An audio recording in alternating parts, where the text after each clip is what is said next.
bienvenue dans le Nash People Show. Le Nash People Show, je lui reçois un invité pas comme les autres. Il s'agit d'un homme politique.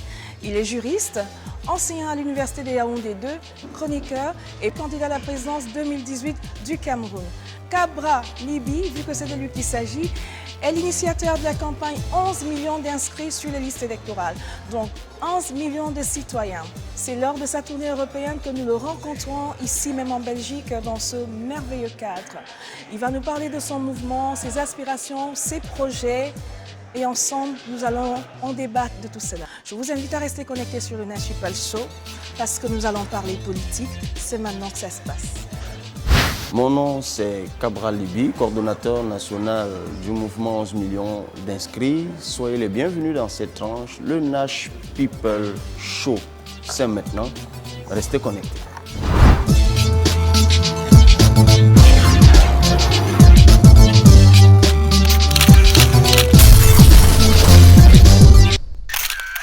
Bonjour, bienvenue dans le Nash People Show. Nous recevons aujourd'hui M. Kabra Libi, juriste de formation, enseignant à l'Université de Yaoundé 2 et candidat à la présidence 2018 du Cameroun. Bonjour M. Kabra. Bonjour Nathalie, bonjour à vos nombreux téléspectateurs. Merci. Vous êtes en tournée européenne, déjà bienvenue en Belgique. Hier c'était la France, aujourd'hui c'est la Belgique. Quel est le but en réalité de cette tournée européenne?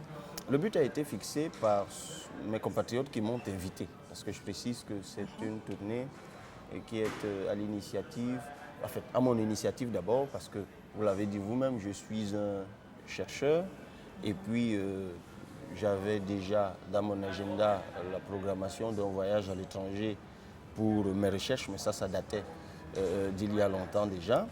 Et puis, il n'y a que à la faveur de l'opération que j'ai lancée, mes compatriotes, 11 millions d'inscrits, 11 millions d'inscrits, qui est devenu maintenant 11 millions de citoyens. Mes compatriotes ont donc décidé de m'inviter également dans un certain nombre de pays, on le disait tantôt, la France, la Belgique, l'Espagne, l'Italie, la Suisse, je crois l'Autriche aussi. J'ai vu qu'il y a un vaste programme, il y a vraiment voilà, il y a un beaucoup vaste de programme. Donc, le but, c'est d'échanger avec mes compatriotes. Il y en a qui veulent me connaître davantage, connaître le projet qui sommeille en moi, cerner avec moi les contours. Il y a beaucoup de choses qui ont été dites. Il y a ceux qui veulent même apporter la contribution effectivement, à ce mouvement-là. Et il y a également ceux-là qui veulent participer, et ça c'est très intéressant, ils sont nombreux qui veulent enrichir le projet de société. Concernant cette campagne que vous avez lancée, ce mouvement de 11 millions d'inscrits, quel en est le bilan aujourd'hui? Parce qu'on peut déjà quand même parler de bilan, parce qu'il y a déjà un premier comptage qui a déjà été fait. Pour nous, cette opération, et pour ceux qui l'ont suivi, ils savent que c'est un éclatant succès. Parce que partant du postulat, du constat qu'à la veille d'une année cruciale, c'est un grand rendez-vous politique pour 4 scrutins, les Camerounais se montraient particulièrement indifférents vis-à-vis de cette élection-là. Peut-être parce qu'ils n'y croyaient plus aussi quelque part. Oui, effectivement, il fallait donc les ramener sur le champ politique. Il faut redonner l'espoir. Et l'initiative que nous avons lancée visait cela aussi, principalement. Remobiliser les Camerounais, les ramener dans le champ politique, leur redonner goût à la politique, leur rappeler que nous devrons choisir un président, des députés, des maires, des sénateurs, et qu'il est hors de question que cela se passe sans que les 13 à 14 millions de Camerounais en âge de voter selon les chiffres officiels donnés par l'Institut national de la statistique ne s'y intéressent pas. Mais je leur dis, première chose, il faut s'inscrire sur les listes électorales parce qu'il n'y a pas un autre moyen pour aller à une élection. On ne va pas le faire avec les armes, ça va se faire par les urnes. Mais il faut non seulement s'inscrire, voter, mais surveiller son vote. C'est pour cela que nous avons lancé le mouvement 11 millions de citoyens. Pas seulement 11 millions d'inscrits, parce qu'on peut être inscrit, mais pas être un véritable citoyen. Parce que le bon citoyen est celui qui s'inscrit, qui vote, qui surveille son vote et qui est très au fait du pouvoir qu'il a entre les mains et de comment il compte l'utiliser.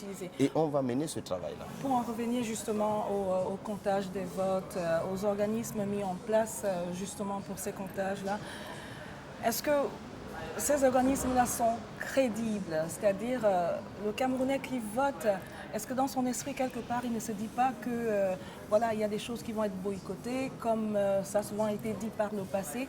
Est-ce que vous, à votre niveau, vous veillez pour que les choses soient faites en toute équité, sans fraude, sans... Je comprends à quoi vous faites allusion. Effectivement, l'une des raisons de la désaffection politique des Camerounais, c'est la non-crédibilité de l'organisme chargé d'organiser les élections, qui est Elections Cameroun et les CAM, qui, pour beaucoup de Camerounais, est taillé sur mesure, sur la mesure du président et du régime sortant. Donc, à côté de cela, il y a la loi électorale elle-même. Vous savez, on n'a toujours pas une élection à 2 tours. Les commissions de recensement de vote sont taillées de telle sorte que c'est l'administration préfectorale et de la justice qui sont majoritaires, et ces deux corps de métier qui sont totalement soumis au président de la République. Il est quand même majoritaire avec les autres partis d'opposition. Donc effectivement, en théorie, c'est très compliqué. Les choses sont taillées sur la mesure, je l'ai dit. Mais l'histoire de ce pays-ci a été ponctuée par la lutte des Belges, par la lutte des Français pour avoir un système électoral crédible qui traduisent au mieux leurs aspirations au travers du vote. Et c'est ce que je dis aux Camerounais. À vous qui êtes ici, je dis, aidez-nous, rejoignez le combat. Il faut combattre. Et le code électoral actuel, madame, je vous le dis, avec ce code électoral, avec cet organisme indépendant, réputé indépendant, le système en place peut perdre les élections. Le président de la République, Paul Biya, qui est encore au pouvoir, depuis 35 ans, il est là, peut perdre les élections. Il faut que le peuple le veuille. Si le peuple le veut, il se comporte comment? D'abord, il s'inscrit sur les listes électorales parce que le code électoral actuellement en vigueur a institué les commissions d'inscription sur les listes électorales et qui sont installées dans les 360 antennes d'Elections Cameroun, 360 qui correspondent aux chiffres des arrondissements au Cameroun. Donc, les partis d'opposition ont le droit de faire partie de ces commissions d'inscription pour travailler à la mobilisation à la base des populations à s'inscrire. Ça, c'est une chose. Ensuite, il faut voter massivement. Et selon la loi électorale en vigueur au Cameroun, vous avez le droit, en tant que parti concourant aux élections législatives, municipales et présidentielles, vous avez le droit d'être présent dans le bureau de vote. Et quand vous êtes dans le bureau de vote, d'avoir un représentant dans le bureau de vote, comme le parti au pouvoir. Et vous avez le droit, c'est une obligation d'ailleurs pour l'administration électorale, d'avoir au soir du vote le PV du bureau de vote où vous avez été représentant. Ça veut dire, madame, que si vous avez 23 000 bureaux de vote au Cameroun, comme ça a été le cas à la dernière élection, si vous avez 23 000 personnes dans les 23 000 bureaux de vote, vous-même, vous pouvez publier le résultat le soir même. Parce que tous vos représentants auront entre les mains le PV. Mais il ne faut donc pas qu'ils succombent à la corruption en abandonnant le bureau de vote pour que la fraude s'y déroule, en vendant le PV parce qu'on leur aura donné de l'argent. Ça veut dire qu'à côté du code électoral réputé taillé sur mesure, il y a que les populations peuvent, si elles se mobilisent, provoquer le changement ou installer ou préserver le statu quo, parce qu'on est en démocratie. Il n'est pas dit que lorsque 11 millions de personnes seront allées aux élections, c'est forcément le président sortant qui va perdre les élections. Il peut être réélu par cette masse populaire. Mais c'est cette masse populaire qui doit décider. Elle doit s'impliquer véritablement et décider. C'est ça la lutte pour le changement. Moi, je souhaite qu'on ait un autre président en 2018, parce que j'estime que celui qui est là n'a pas tenu l'engagement qu'il a pris depuis 35 ans qu'il est là. Il faut autre chose. Il y a mille raisons pour lesquelles je ne veux plus de lui. Mais est-ce que c'est le cas pour d'autres Camerounais? Je ne le sais pas. Mais en ne participant pas, en n'allant pas aux élections, en ne s'intéressant pas, il laisse le soin aux autres. Vous savez, il y a une chanson aujourd'hui qui chauffe beaucoup au Cameroun. Il y a un jeune qui dit « On vous a laissé ceci, ceci, ceci. Vous venez encore nous retrouver dans ce que nous faisons. Mais on ne vous a pas laissé. » C'est une chanson qui traduit mais à la perfection l'état d'esprit des Camerounais. Ils ont abandonné. Est-ce qu'à ce jour, vous avez déjà eu l'occasion de rencontrer le président Paul Biya? Ou est-ce que son entourage a pris contact avec vous depuis que vous menez ce combat? Non. Pas du tout. Est-ce que vous avez souhaité le rencontrer, vous? Non. Pas du tout. Non. À l'heure d'aujourd'hui... On est en démocratie, il a été élu, il fait ce qu'il a fait. Maintenant, il est le président du Cameroun. Lui non plus n'a jamais souhaité me rencontrer. D'accord. Et alors... De toute façon, ça ne fait pas partie de son projet de société. Il est attendu ailleurs. Il doit assurer le bien-être des Camerounais, c'est le plus important. Et je suis Camerounais. Peut-être que vous auriez pu échanger les idées, je ne sais pas, apporter votre expertise par rapport à la situation économique, politique du Cameroun, et peut-être que vous auriez pu faire les choses. Même dans des pays occidentaux, rencontrer un président, ce n'est pas chose facile. Bien sûr. Et je peux vous garantir qu'au Cameroun, c'est encore plus compliqué. Je m'en doute. Chers compatriotes, chers congénères, 2018 est un rendez-vous historique avec la démocratie, eu égard aux 4 échéances électorales annoncées. C'est une opportunité politique unique. Voilà, Monsieur Cabral, il y a une question qui revient toujours, c'est celle de savoir qui est-ce qui finance votre campagne. Parce qu'on vous a vu récemment, il y a quelques semaines déjà, faire un voyage aux États-Unis. Vous avez été reçu par la communauté comme un chef de l'État, c'est le cas de le dire. Et les spéculations sont allées bon train sur Internet, où déjà au départ on pensait que ce n'était pas vous parce que l'accueil était d'un luxe inégalable. Et d'un autre côté, toujours sur Internet, on a pensé que vous étiez allé pactiser avec le diable. C'est-à-dire soit de recevoir des fonds, des organismes américains pour justement financer votre campagne. Non, pas des Américains. Parce que moi je suis juriste, vous l'avez dit, je suis légaliste. Donc les financements étrangers et la politique chez nous ne font pas bon ménage, c'est illégal. D'ailleurs, ça a écorché un petit peu votre image aussi, hein, je peux vous... Oui, écoutez, les gens ils disent des choses qu'ils imaginent.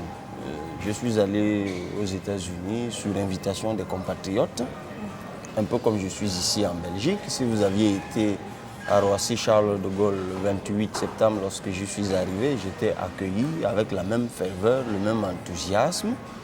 Écoutez, puisque maintenant les Camerounais sont très sensibles à certaines images, elles n'ont pas été diffusées, celles de l'accueil, parce qu'effectivement, de toute façon, ce n'est pas important. Vous savez, il faut être sensible aussi aux attentes du peuple, parce que c'est des images vues des États-Unis ou vues d'ici, qui ne sont pas particulièrement choquantes, mais qui, vues du Cameroun, le sont. Le financement ne vient ni d'un État étranger, ni d'étrangers. Le financement, c'est d'abord les cotisations des membres. Si nous réussissons à faire des choses qui ont autant de retentissement, c'est qu'on a des membres qui sont vraiment dynamiques. C'est principalement des jeunes Camerounais qui, en grand nombre, cotisent, qui 500, 1000 francs, 5 000, 10 000 d'abord pour fabriquer les accessoires que vous voyez, des t-shirts et autres. Souvent nous cotisons, nous planifions un voyage, nous faisons des collectes de fonds pour pouvoir soutenir le voyage dans son entièreté. Il y a quelques personnes de bonne volonté qui nous accompagnent. Je peux citer un, puisqu'il accepte que je cite son nom, M. Aboubakar Sabat, qui est un compatriote, il est à Douala et qui a financé par exemple à 80% le voyage qui a été fait pour le Nord. C'était une dizaine de jours et ça a coûté beaucoup d'argent. C'est lui qui a donné le véhicule, qui a mis l'essence, qui payait l'hébergement et tout ce qu'il fallait. Le voyage aux États-Unis, ça a été financé par les Camerounais vivant aux États-Unis, billets d'avion, hébergement et tout ce qui va avec. Ce qui est en train d'être fait ici en Europe est financé par des cotisations de Camerounais vivant en Europe. Je peux comprendre que nous soyons issus d'un environnement où lorsqu'un phénomène est nouveau, les gens s'interrogent et lorsqu'ils n'ont pas toujours la réponse immédiate à la question qu'ils se posent, ça va dans tous les sens, on imagine les choses. Et puis, vous savez, quand vous faites quelque chose, vous avez contre vous ceux qui font la même chose, qui sont vos concurrents, ceux qui font le contraire, qui sont vos opposants et la grande majorité de ceux qui ne font rien. C'est le signe que ce que nous faisons a de l'écho. Si les gens, s'il n'y avait pas de détracteurs acharnés, ça ne nous donnerait pas la mesure de la force de ce que nous faisons. Vous savez, madame, je préfère m'intéresser à ces milliers de Camerounais qui tous les jours me soutiennent, m'encouragent par leur cotisation, par leur travail de terrain. Pendant que je suis ici à Bruxelles, il y a une équipe qui travaille au Cameroun de jour et de nuit. Il y en a une qui m'accompagne depuis Yaoundé. Il y en a partout, au nord, au sud, à l'est. Des jeunes qui, au moment où je vous parle, sont sur le terrain en train de s'organiser dans des réunions, en train de mener des actions, en train de sensibiliser dans les quartiers. Ça, c'est plus important que quelqu'un assis devant son clavier et qui imagine des sottises qu'il balance n'importe où. Malheureusement, ils sont eux aussi écoutés, mais c'est ça la démocratie. Bien sûr, et parfois, ils réussissent à créer le doute sur ce que nous faisons. Mais je fais confiance aux Camerounais, vous avec, qui sont, vous communiquez énormément de toute façon pour qui sont intelligents et qui ont du discernement et le temps. Comme je dis toujours, les basses choses finissent par mourir de leur propre médiocrité. Comme c'est si bien dit. Est-ce que vous avez reçu des menaces depuis que vous menez ces actions? Parce que, à mon avis, ça ne doit peut-être pas plaire à tout le monde, parce que quand même vous vous attaquez au système en place, vous dénoncez les actions du système en place. Est-ce que vous n'avez pas eu des menaces, des oppressions, voilà. Madame, quand vous avez de telles ambitions, si vous ne recevez pas de menaces de vos adversaires, si vous ne recevez pas des intimidations, si vous ne faites pas l'objet de stratagèmes multiples pour handicaper votre travail, le freiner, c'est que ce n'est pas normal, madame. Donc, je veux vous dire que dès que j'ai décidé de me lancer dans cette course-là, je savais que tout cela arriverait. Donc, venir aujourd'hui pleurnicher, s'en plaindre, vous avez mieux à faire, certainement. Ça renvoie à l'image de quelqu'un de plutôt naïf, que je ne suis pas. Donc, tout cela doit arriver, ça arrivera avec plus de force encore, plus d'acharnement. Tout ce que je demande à Dieu, c'est que je sois vivant. Bien sûr. Parce que souvent, ça vous emporte. C'est tout le mal qu'on vous souhaite, en tout cas. Si le président Paul Biya vous invitait à sa table pour discuter, pour voir un petit peu dans quelle mesure vous pourriez travailler ensemble, etc., est-ce que vous répondrez à cette invitation? En politique, on ne ferme jamais la porte aux discussions. Si le président Biya m'invitait à discuter, on discuterait. Et je vous assure que ce serait avec beaucoup de choix que je partagerai avec lui l'idée ou les idées que nous faisons. Quand je dis nous, moi et mon équipe du Cameroun, je partagerai la vision que j'ai du Cameroun. Mais au point où on en est, vous savez, on fait face à tellement de crises. Les Camerounais souffrent.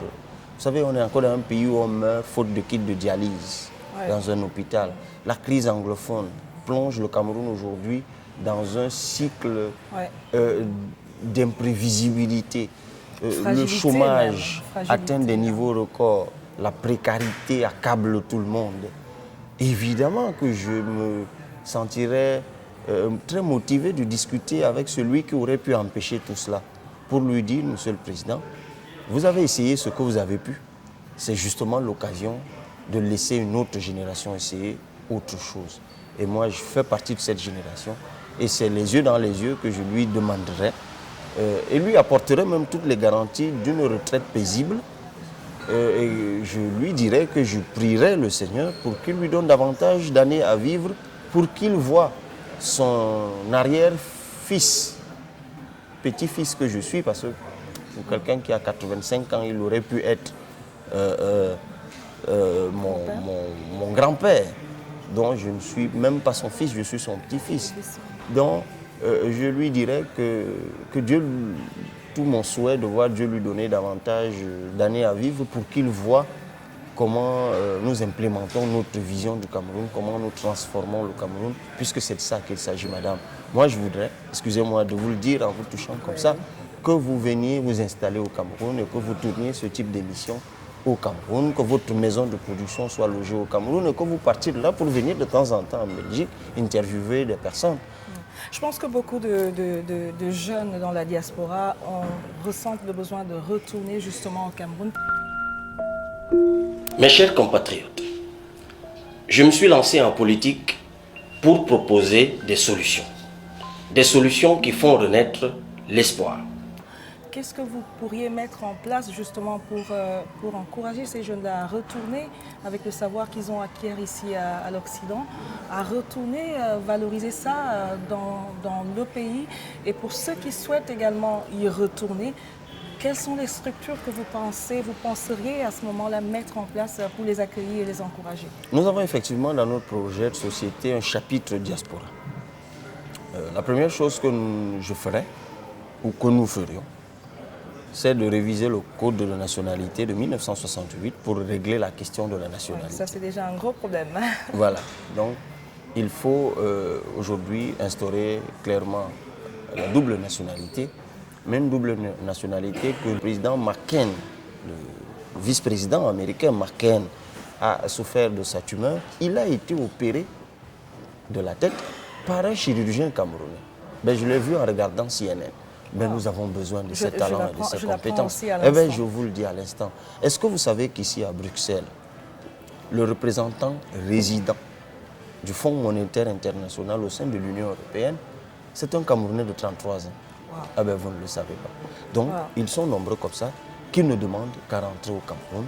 Et nous allons créer des conditions pour qu'ils puissent retourner au Cameroun en leur garantissant un certain nombre de conforts, de mesures de confort qu'ils ne se retrouvent pas dépaysés carrément. Le Cameroun a besoin de sa diaspora. Madame, je veux la faire revenir. Faites-moi confiance. Et non seulement je vais la faire revenir, je veux même décourager les Camerounais qui veulent s'en aller. Vous savez, dans un échange informel avec un responsable d'une chancellerie au Cameroun, je lui disais que j'installerai au ministère des Relations étrangères, des Relations extérieures au Cameroun, un service de prévisa.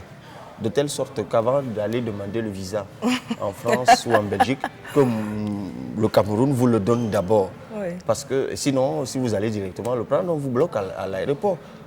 Moi, ça me fait toujours mal de voir les Camerounais s'en aller, mais je comprends. On laisse partir des talents. Beaucoup s'en vont simplement parce qu'ils n'ont pas le choix. Mais maintenant, on va leur donner le choix et du coup, on va leur dire, ben, ne partez pas, restez avec nous. Voilà, M. Cabral, vous avez été souvent comparé au président Macron, Emmanuel Macron, surtout au début du lancement de votre mouvement. On vous a souvent comparé, je pense c'est peut-être dû à l'âge. Et puis vous êtes arrivé aussi au moment où Macron était en campagne et où il a été élu. Est-ce que toute cette effervescence-là ne vous a pas aidé dans votre projet? Déjà, est-ce que ça vous fait plaisir d'être comparé à Emmanuel Macron? Écoutez, ça me laisse totalement indifférent. C'est vrai? Oui, totalement. Vous avez suivi sa campagne? Maintenant, c'est un contexte qui, effectivement, à juste titre, peut avoir été favorable à l'opération que j'ai lancée. Un président de 39 ans à la tête de la 5e puissance mondiale, ça impacte ça donne forcément les consciences et les mentalités. Certainement, ça a dû influencer. Ben, tant mieux. Parce qu'effectivement, nous sommes dans un pays où il faut renouveler la classe dirigeante. Et ça tombe à pic. On a un président assez âgé, la moyenne d'âge du gouvernement est très élevée, les directeurs généraux, pour certains, ils sont là depuis une éternité. On est encore dans un pays, un environnement où il y a beaucoup d'infantilisation, il faut que ça change. Mais c'est un combat que moi j'ai commencé il y a 13 ans. Je faisais la une des journaux, je faisais mes premières interviews à RFI il y a 13 ans, en 2004. Lorsque j'étais contre, en tant que porte-parole d'un mouvement estudiantin, contre la réélection de Paul Biya et appelant au renouvellement de la classe politique. Je ne sais même pas si en ce moment Macron avait commencé à faire ça. Donc, mais le fait qu'il y ait un président de cet âge-là, à la tête d'un pays qui, de plus, entretient avec le Cameroun des relations historiques, je pense qu'on va beaucoup se comprendre. Si jamais, au bout de tout ceci, je devenais président de la République, c'est sûr, lui et moi, on s'entendrait bien. Alors, tout doucement, nous arrivons à la fin de cette émission. Et si vous aviez un message à adresser à celui dont vous tenez responsable un petit peu du chaos qui règne actuellement au Cameroun, que lui diriez-vous? En l'occurrence, au président de la République, hein, M. Paul Biya. Je lui dirais, Monsieur le Président de la République, vous avez essayé, ça fait plus de 30 ans que les Camerounais vous font confiance, vous avez essayé, vous avez le droit à nouveau d'essayer d'être là, mais de grâce, laissez d'autres essayer aussi. Tout ce que nous vous demandons, c'est de laisser que le peuple camerounais s'exprime et que seule la volonté du peuple camerounais s'exprime. Ne vous constituez pas obstacle de l'expression à l'expression de la volonté populaire. Si ça vous profite, Monsieur le Président, vous serez là encore en 2018. Sinon, ayez la hauteur qui caractérise au nombre de votre trempe de laisser une nouvelle génération continuer. Et moi, ça me ferait grand plaisir d'être à votre place dans un an. Mais ça, c'est le peuple qui décide. Voilà, j'espère que le message est passé. Voilà, sur ce, je vous remercie pour cet entretien. Merci à J'espère vous. qu'on en aura d'autres. Je vous souhaite tout le succès dans votre campagne et dans tous vos projets. Merci, charmants auditeurs. Voilà, restez connectés sur Nash People Show. On vous embrasse. Mouah. Bye bye.